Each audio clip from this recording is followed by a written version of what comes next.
Hi, Susan Mekenney here, and welcome to my website, movetovirginia.com. Today's topic is going to cover improving your home's appraised value. I have 10 tips, but we're only going to discuss one today, making sure the appraiser knows your neighborhood. Why is that important? Well, it really depends. Are you working with a realtor because you're purchasing a home, or are you refinancing your current home and taking advantage of these unbelievable interest rates that we're seeing today? Or maybe you've lived in your home for a while and you want to eliminate PMI. So you want to make sure the appraiser knows your neighborhood.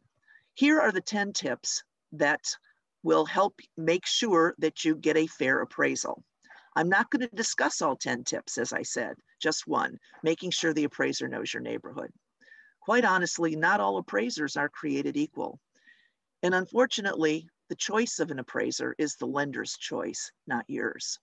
Appraisers that are unfamiliar with your neighborhood can actually affect the value of your home. So here are some questions that you or your agent should be asking that appraiser before he or she does the appraisal.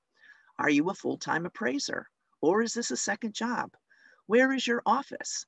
How many appraisals have you done in this neighborhood in the last 90 days? Our market right now is so dynamic that you need somebody that has been in the market, working in the market in the last 90 days. Do you have a specific geographic location you specialize in? You know, maybe they're coming out of Richmond and you have a property here in McLean, Virginia, or Arlington, Virginia. Markets are so different. In fact, markets between McLean and Arlington, Virginia are different. How long have you been appraising? And do you specialize in a particular price point or type of property?